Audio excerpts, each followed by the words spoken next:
اللہ کے محبوب علیہ السلام نے ارشاد فرمایا کسی شخص کے لیے 3 چیزیں اس کی خوش بختی کی علامت. ایک فرمایا کہ الدار الواسع، کشادہ گھر اگر کسی کو مل گیا.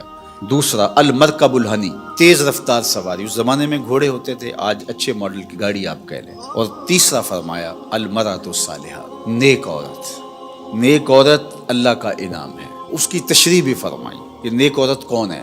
فرمایا جب تم اسے حکم دو تو وہ بجا لائے، اور جب تم اسے دیکھو تو تم خوش ہو جاؤ. تو یہ نیک عورت کی علامت بیان فرمائی گئی. تو نیک عورت آنے والی نسلوں کی ضامنہ بنتی ہے.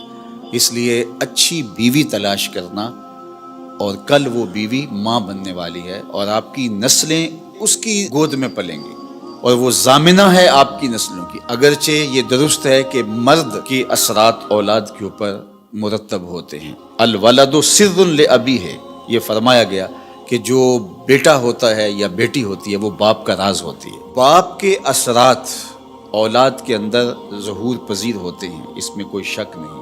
لیکن تربیت کا جوہر خاتون کے ہاتھ میں، ماں کے ہاتھ میں. تو مائیں ہی اولاد کو صالحہ اور پاکیزہ بناتی ہیں. اللہ اکبر. اگر ماں مائی راستی ہو تو بیٹا فرید الدین گنج شکر ہوتا ہے، اور ماں ام الخیر ہو تو بیٹا شیخ عبد القادر جیلانی ہوتا ہے، اور اگر ماں فاطمہ ہو تو بیٹا حسین ابن علی ہوتا ہے.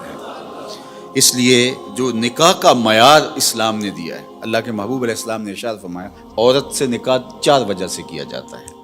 یعنی کوئی بھی کسی سے نکاح کرتا ہے تو اس کے جو دواعی ہیں، جو محرکات ہیں، وہ 4 ہیں. سب سے پہلا فرمایا لمالہا، عمومی طور پہ یہ لوگوں کے رویے ہیں جو حضور نے بیان فرمایا. مال کی وجہ سے لوگ کسی سے نکاح کا رشتہ جوڑتے ہیں.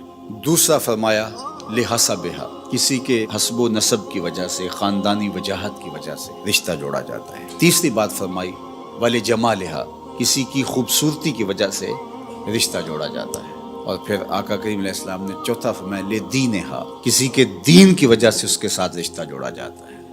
پھر آقا کریم نے فرمایا کہ تم اپنے غلاموں کو تلقین فرمائی کہ تم نکاح کرتے ہوئے دین دیکھا کرو. اللہ اکبر. دین کی بنیاد پر، ہاں اگر باقی چیزیں بھی دین کے ضمن میں آئیں، دیندار خاتون صاحب جمال بھی ہو، صاحب کمال بھی ہو، صاحب مال بھی ہو، حسب و نسب کے اعتبار سے بھی وہ اعلیٰ مرتبے پہ فائز المرام ہو، تو یہ اچھی بات ہے، مل جائے. لیکن پہلی چیز جو ہے اس کا دین ہے. چونکہ اگر خاتون دیندار ہوگی تو نسلوں میں دین پھیلے گا.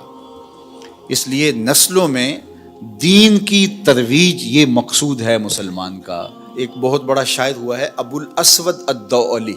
اس نے ایک دن اپنی اولاد سے مخاطبت کرتے ہوئے کہا کہ میں تمہارے اوپر تمہارے پیدا ہونے سے پہلے بھی احسانات کیے ہیں، اور تمہارے پیدا ہونے کے بعد بھی بڑے احسانات کیے ہیں. تو بچوں نے کہا کہ پیدا ہونے کے بعد کے احسانات تو سمجھ میں آتے ہیں، آپ نے ہمارے لیے ہمارے پیدا ہونے سے پہلے کیا احسان کیا ہے؟ تو ابو الاسود الدؤلی کہنے لگا کہ میں ایک شاعر تھا، اور شاعر کی طبع میں حسن پسندی ہوتی ہے.